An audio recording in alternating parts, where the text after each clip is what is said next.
Electrical gym में आपका फिर से स्वागत है। आज हम लोग ट्रांजिस्टर के विषय में बात करेंगे। तो ट्रांजिस्टर जो होता है सेमीकंडक्टर डिवाइस होता है जिसके पास 3 टर्मिनल होते हैं, 1 2 3 लेयर होते हैं, 1 2 3 एमिटर बेस कलेक्टर और 2 जंक्शन होते हैं जिसमें कि एक जो होता है एमिटर बेस जंक्शन, ठीक है, और एक होता है कलेक्टर बेस जंक्शन, ठीक है।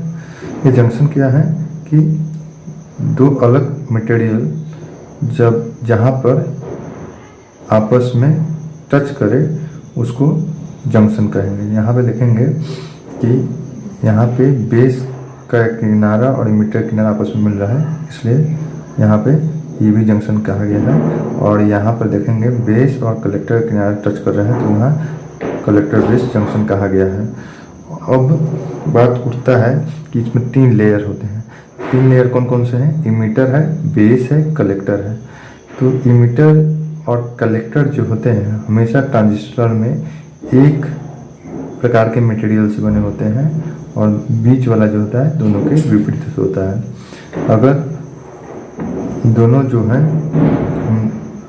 पी टाइप मटेरियल से बना रहे हैं तो बीच का एन टाइप मटेरियल से रहेगा, और दोनों एन टाइप मटेरियल से है तो बीच का पी टाइप मटेरियल रहेगा।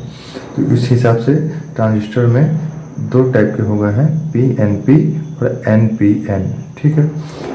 अब ये ट्रांजिस्टर को बनाया कैसे गया है? तो इसमें क्या किया गया है कि पी टाइप मटेरियल के बीच में डोपिंग प्रोसेस के द्वारा एक एन टाइप मटेरियल को इंसर्ट किया गया है। मतलब कहने का अर्थ क्या है, एक समान मटेरियल के बीच में जो है आपको ये बीच में अलग सामान का लेयर डाल दिया गया है। जैसे कि यहाँ देखते हैं PNP ट्रांजिस्टर अगर बन रहा है तो P टाइप के मटेरियल के बीच में N टाइप का लेयर बना दिया गया है, ठीक है। और यहाँ पे देखेंगे N टाइप के बीच में P टाइप का लेयर बना गया है। तो बनाया गया है तो कुछ तो सिद्धांत होंगे। तो सिद्धांत ये है कि हर लेयर में जो होता है, चाहे P हो चाहे N हो, P में जो होता है होल्स जो होते हैं मेजॉरिटी कैरियर्स होते हैं, मतलब कि पॉजिटिव चार्ज को कैरी करने वाले कण की मात्रा ज़्यादा होती है, ठीक है। और N टाइप मटेरियल में N इलेक्ट्रॉन्स नेगेटिव चार्ज धारण करने वाले मटेरियल की मात्रा ज़्यादा होती है। तो ट्रांजिस्टर के निर्माण में सबसे ज़्यादा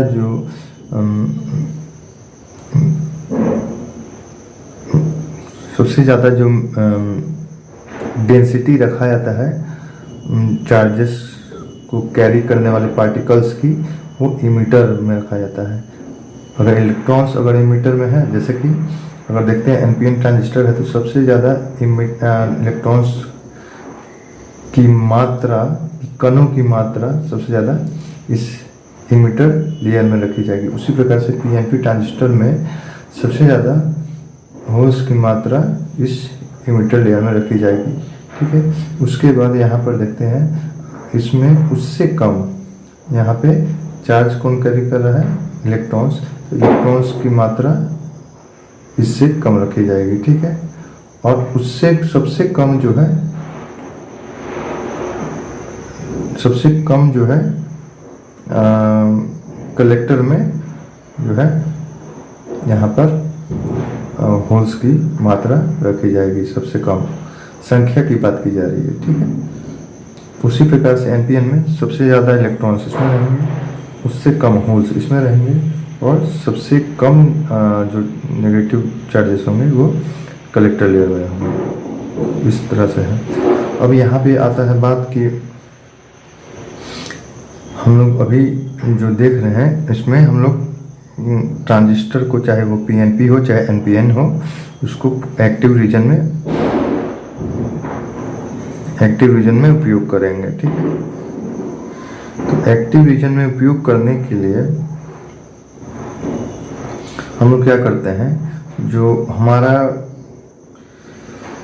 इमीटर टू बेस जो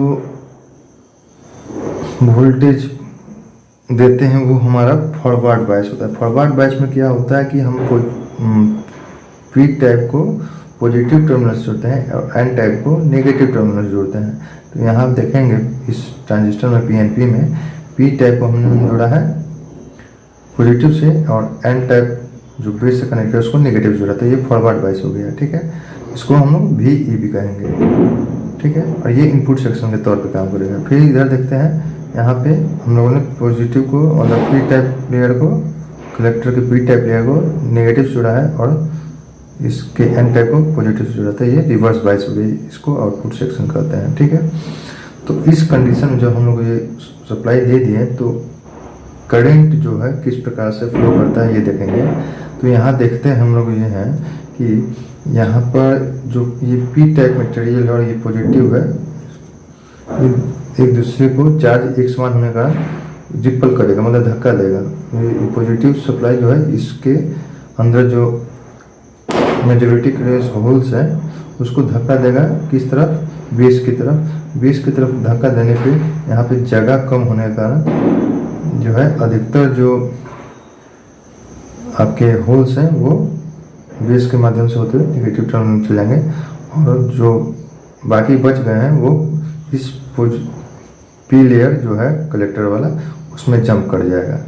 जंप करने के बाद क्या होगा, ऑलरेडी यहाँ पे देखते हैं एक कलेक्टर वाला जो है नेगेटिव टर्मिनल से कनेक्टेड है। तो यहाँ पर क्या होगा, जो जंप किए हुए होल्स हैं वो इस नेगेटिव टर्मिनल की ओर कंटिन्यू अट्रैक्ट होते रहेंगे।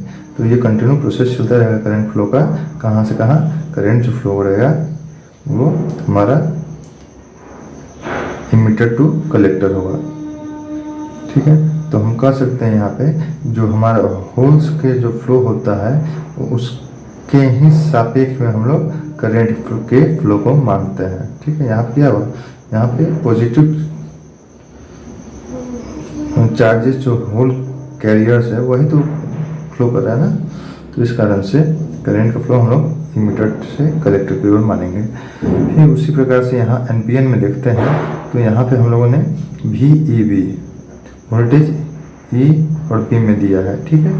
और यहाँ पे देने के बाद क्या हुआ कि ये फॉरवर्ड बायस में हो। अब ये वही प्रोसेस हो गया यहाँ पे N और N मतलब नेगेटिव और इसमें जो इलेक्ट्रॉन्स है दोनों एक दूसरे को रिपल करेंगे, धक्का देगा, ये जंप करेगा इस पे बेस की ओर धक्का देगा और यहाँ पे क्या होगा, मोस्टली जो है अधिकतर जो है इलेक्ट्रॉन्स इस बेस के माध्यम से होते हुए इस बैटरी पॉजिटिव टर्मिनल में चला जाएगा और बाकी शेष जो बच गए हैं वो N टाइप मटेरियल जो कलेक्टर का है वहाँ पे आएंगे। वहाँ आने के बाद जो जंप करने पे क्या होगा, यहाँ पे ऑलरेडी यहाँ के इलेक्ट्रॉन जो है जंप करके जो है पॉजिटिव टर्मिनल की ओर अट्रैक्ट होते हैं। तो ये भी अपना कंटिन्यू इस पॉजिटिव टर्मिनल की ओर अट्रैक्ट होता रहेगा।